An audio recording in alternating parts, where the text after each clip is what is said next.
There are 7 types of Sonic games. Most people think they know them all, but they don't.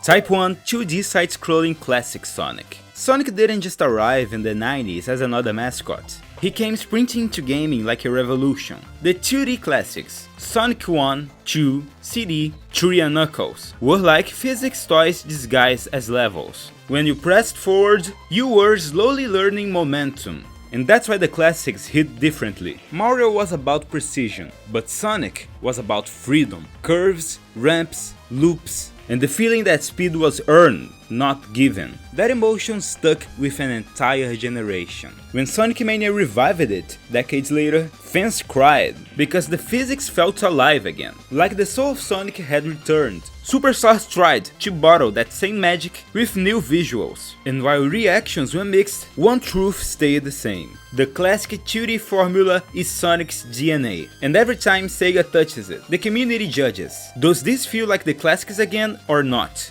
Type 2, the Adventure Era. Sonic had an incredible transition into 3D. Adventure 1 wasn't perfect, but it was cinematic, emotional, bold, and extremely fun to play. Sonic now had a voice. His friends got complex story arcs, and the world felt alive. Adventure 2 gave us Shadow, a rival with pain and depth. Suddenly, Sonic stories became about identity, betrayal, and sacrifice. These games brought an incredible feeling that Sonic mattered in a bigger story. Heroes was messy on its own way, but also colorful, simple, and unique. It's definitely not a bad game at all. Shadow's solo game was divisive, desperate to prove Sonic could be edgy. It was ridiculed, but nowadays, everyone loves it. And then Sonic 06 broke everything. The game became infamous for glitches and chaos. But beneath the wreckage was ambition, complex stories, beautiful levels, time travel tragedy. For some fans, that mess was still magic, because it dared to dream big.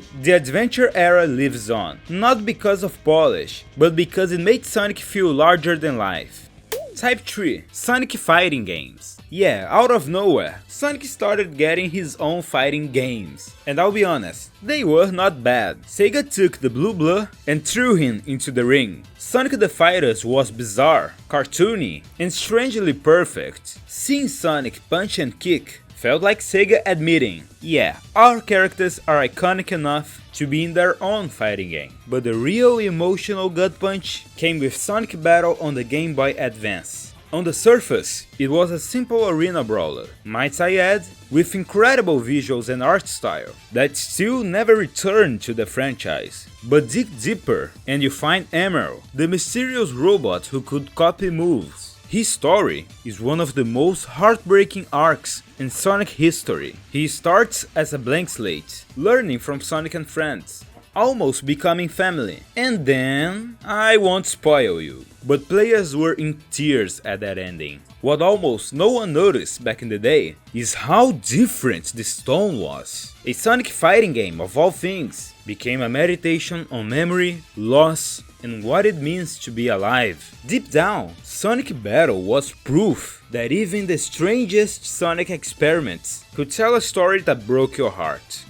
Type 4, Sonic racing games. If Sonic's about speed, then racing games fit like a glove. But Sonic racing games aren't Mario Kart clones. They are experimental and great in their own ways. Sonic Drift tried first on the Game Gear. Clunky, awkward, but charming. Then Sonic R arrived on Saturn. Sonic R was haunting in a whimsical way. The game had surreal tracks, amazing music, early 3D graphics, characters running instead of driving. It felt like a bizarre dream. But the real breakthrough came with Sonic Riders. Extreme Gear changed everything. Riders was a competitive masterpiece, hidden as a Sonic spin-off. And the Babylon Rogues, Jet, Wave and Storm became instant fan favorites. Later, All-Stars Racing grounded things back into cars, starting what we know today as the Sonic Racing series. We had a bit of a slump with Team Sonic Racing, but now Crossroads is being an insane comeback, blending nostalgia, unexpected crossover characters, and super fun arcade gameplay. For the first time in years,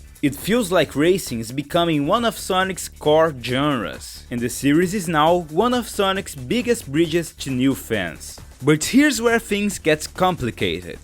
Type 5. Modern 2D Sonic games. What happens when Sonic goes back to 2D but brings his modern self along? That's the Advance and Rush era, where the boost was born. On the surface, they look like plain 2D Sonic, but when you play them, the difference is immediate. Sonic Advance 1, 2 and 3 defined handheld Sonic for a generation of kids. 1 was very similar to the Genesis games, but 2 and 3 experimented in their own unique ways. Rush and Rush Adventure went further, introducing Blaze the Cat, a fan favorite which was Sonic from another dimension. These games felt modern, not nostalgic. They didn't want to replicate the past, they wanted to push forward.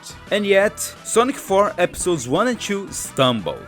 Advertised as the true sequel to Sonic 3 and Knuckles, they ended up alienating fans with stiff physics and a hollow soul. It proved something brutal: you can't fake the classics. But the DS titles, especially Rush, remain beloved.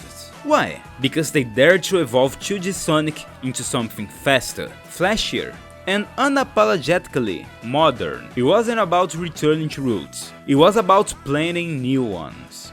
Type 6. Sonic pinball games. Of all the experiments Sega tried, none was stranger or more fitting than pinball. Think about it. Sonic is literally a blue ball rolling at insane speeds. Turning him into pinball was almost too obvious. Sonic's pinball on the Genesis wasn't slick platforming. It was chaotic, grungy, and weirdly American in design. The grimy Eggman Fortress, the slimy sound effects, the harsh learning curve, it felt less like a Sonic game and more like a fever dream. But that's what made it memorable. Then came Sonic Pinball Party on the GBA, smaller in scope, but charming. It had interesting crossover appearances, like Knights and Samba de Amigo, way before All-Stars Racing made it cool. It leaned into bright visuals and minigames, proof that even when Sonic went niche, he could still adapt. Pinball games may not define Sonic's legacy, but they do something else. They prove how flexible the character really is.